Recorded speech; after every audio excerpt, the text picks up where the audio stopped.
800 years before the drive-through, London already had a 24-hour takeaway, and it was packed every single night. You are standing in front of it right now. It is a little after dark in the year 1290, and you are an apprentice, 14, maybe 15, sent out by your master with a single penny closed in your fist and orders to feed yourself and be quick about it. The lane in front of you does not sleep, it steams.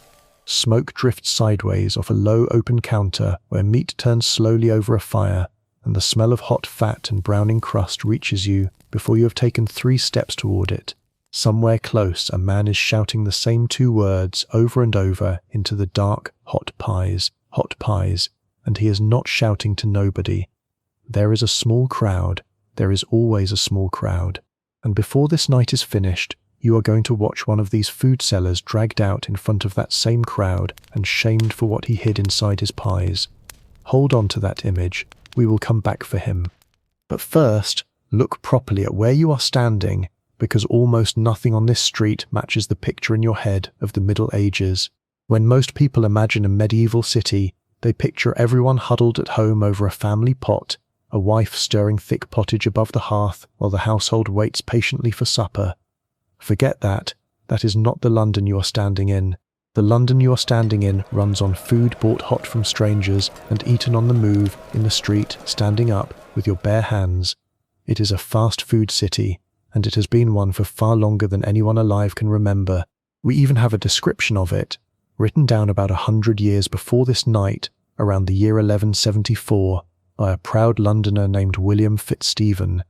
He was a clerk, a churchman close to Thomas Becket, and he loved his city so fiercely that he wrote a glowing portrait of it, and the single amenity he was proudest of, the one he chose to boast about, was food. On the bank of the river, he wrote, "Among the wine being sold from ships and cellars, there stands a public cook-shop. And this cook-shop, he tells us, never rests. Whatever the hour, however deep the night, however little or however much silver you happen to be carrying, you can come down to the riverside and be fed. Roasted meat, fried, boiled, fish both fine and coarse, great joints for the wealthy, cheaper cuts for the poor, venison and birds, if your purse can reach them." He describes it the way we might describe an airport that never sleeps, as a genuine marvel, a convenience, one of the things that makes London London. At any time of day or night, he says, any number of men can walk in off the streets, and every one of them will find something to eat. As early as the 1100s, one of the proudest features of the greatest city in England is, in plain words, a restaurant that never closes. So what can you actually buy with your 1 penny on a night like this one? Far more than you might think, because in this city cooked food is cheap, and it is absolutely everywhere.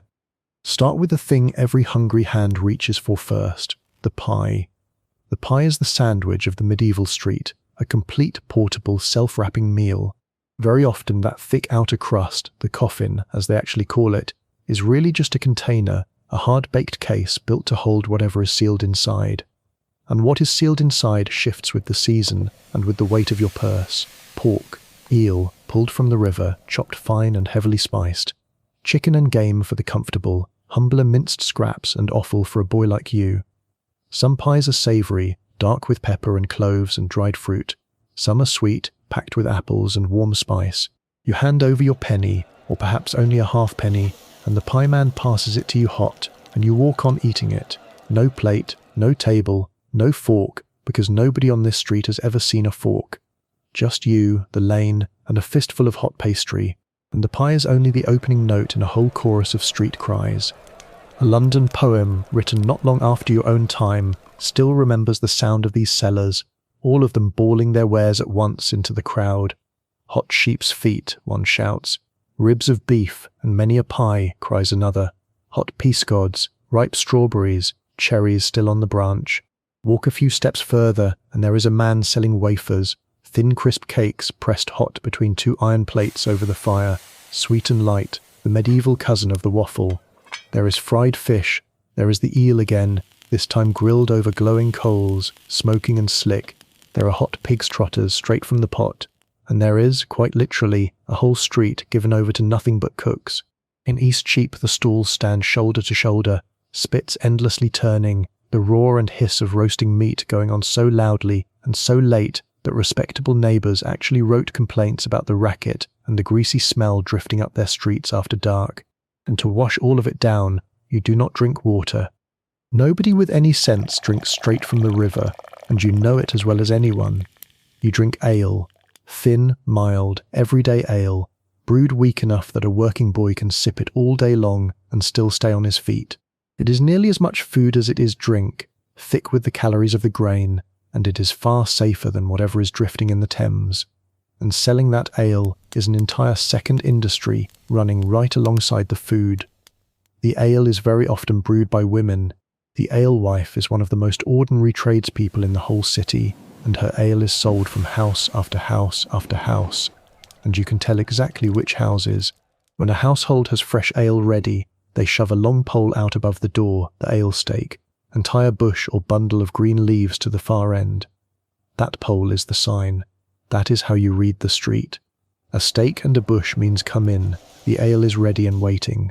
There were so many of these poles jutting out over the road that the city eventually had to pass a law limiting how long an ale stake was even allowed to be, because they were poking into everyone's way.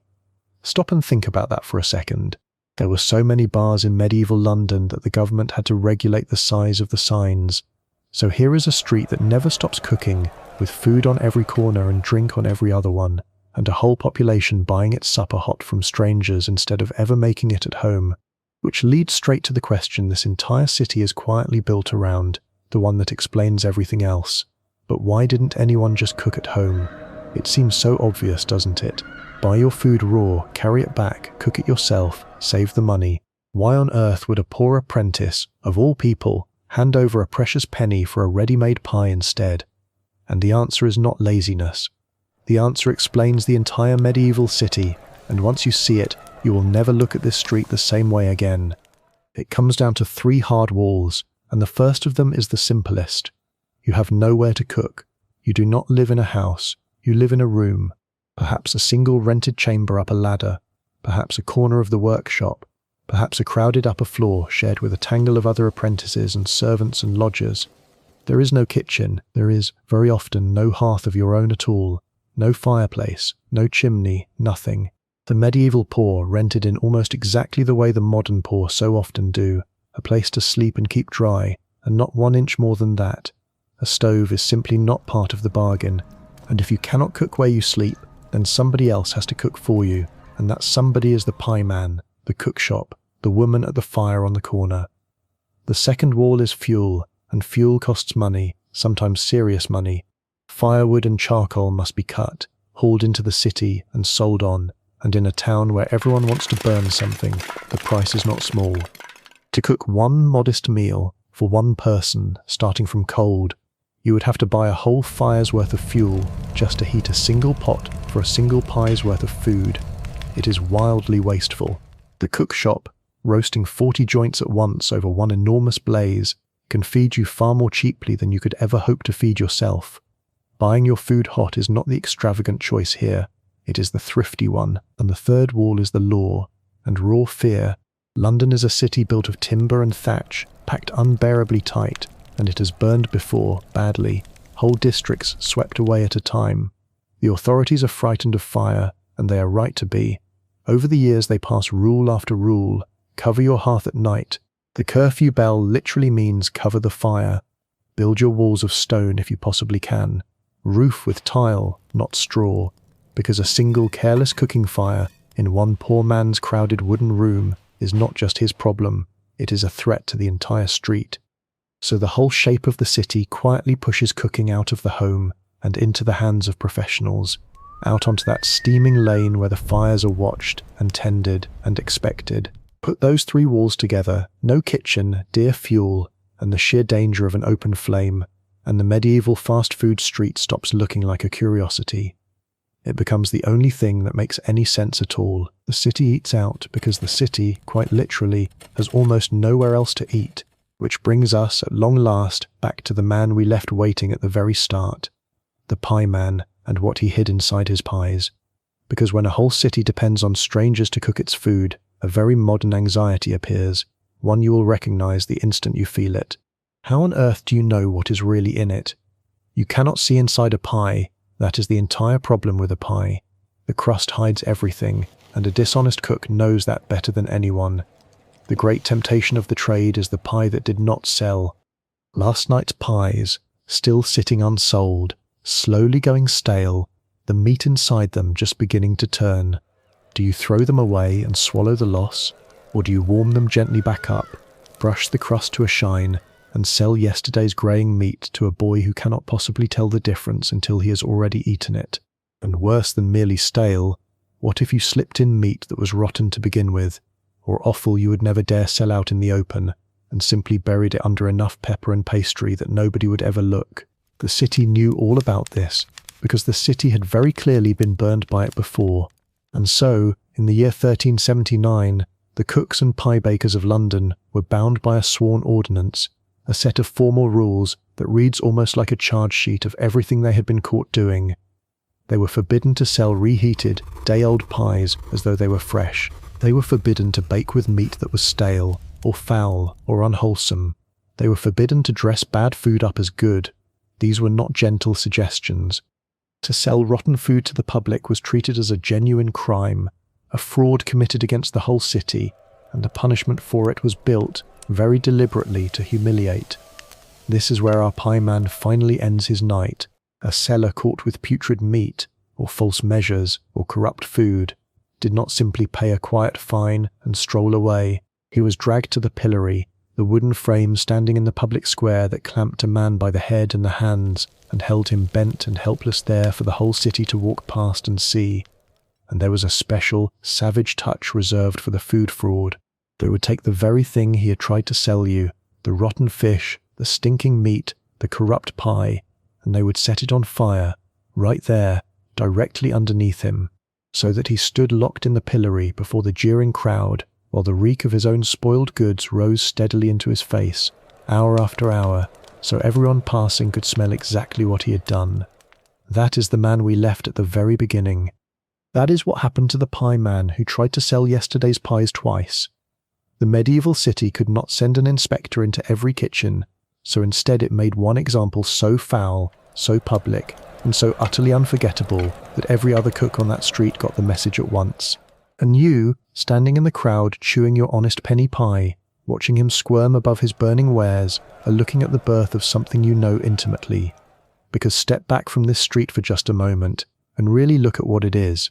A dense, crowded city full of people who do not cook at home, who live in small rented rooms with no kitchen of their own, who buy hot, cheap, ready-made food from strangers on the corner, day and night, and eat it walking, who drink instead of trusting the water, who need someone, some authority above them, to promise that the food they are handed is not quietly going to poison them. Read that back slowly, because it is not a description of the distant past. It is a description of your Tuesday. You almost certainly live in a home built around the quiet assumption that you will not truly cook. A tiny kitchen, or a kitchenette, or one shared down the hall. You order food to your door from people you will never meet, prepared in kitchens you will never see. You trust a hidden hygiene rating printed on a website instead of a burning fish beneath a pillory. But the trust is precisely the same trust, solving precisely the same problem. The glowing delivery app on your phone tonight is not a new idea. It is Fitzstephen's all-night cookshop on the Thames, 800 years old, dressed in new clothes. The apprentice with his penny and you with your phone are doing the exact same, deeply human thing, living in a city too crowded and too busy to cook, and letting the street feed you instead, which is exactly why the last piece of all this is the one worth carrying home with you.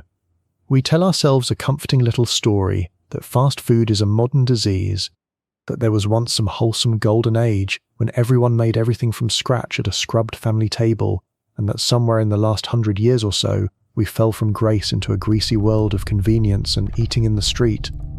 It is a lovely story. It is also completely untrue. The takeaway is not a 20th century invention. It is not even a medieval one. Fitzstephen's all-night cookshop was already old news at the moment he sat down to write it out. Every large, crowded city in human history, the moment it packs enough people into too little space, with too little fuel and no room to cook, grows the same thing, almost automatically. Hot food, sold cheap by strangers in the street. Ancient Rome had its food counters crammed onto every corner. Medieval London had its pie men and its cook's row and its all-night riverside kitchen. We simply did what human beings have always done. We took the single oldest urban habit there is, and we gave it a brand. The Golden Arches did not invent fast food. They reinvented the cook shop, painted it red and yellow, and sold it back to us as though it had never existed before.